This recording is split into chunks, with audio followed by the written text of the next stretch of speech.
Hi. Hi.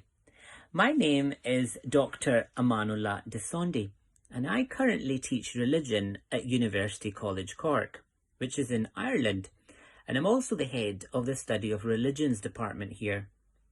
You've probably guessed it already, but I have a Glasgow accent, I think. Yes, I was born and raised in Glasgow to Pakistani parents. I grew up with a few languages in my head. I remember reading about Katie Morag's stories when I was at Hillhead Primary. These great tales were written by Scottish writer Hederwick, which were all about Katie's fabulous life on a Scottish island.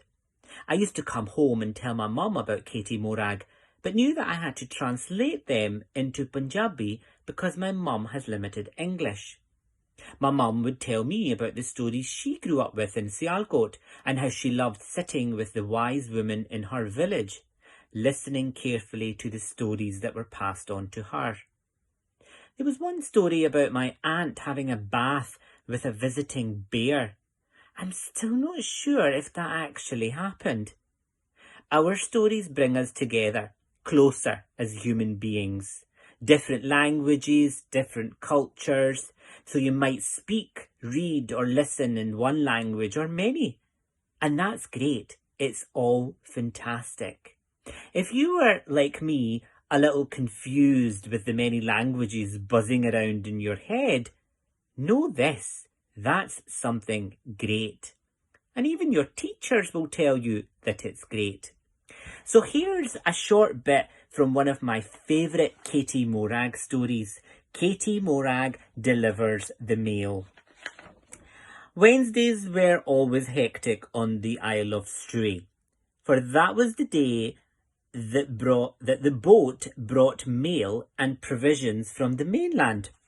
One particular Wednesday was worse than usual, since baby Liam was cutting his first tooth and both Mr. and Mrs. McCall were in a bad mood. All right, said Mrs. McCall in exasperation. I'll take Liam upstairs to quieten him down. Katie Morag, you take the mail to the houses across the bay. There are 5 parcels, one for each house. The one with the red label is for Granny. Pleased to escape, Katie Morag set off. She loved any excuse to visit her granny who lived all alone in the very last house on the other side of the bay. But it was a hot day and Katie Morag had just stopped for a moment to paddle in a pool beneath the Red Burn Bridge when suddenly, splash! She slipped on a slithery stone and fell into the water, mailbag and all. Now, you want to know what happens next, right?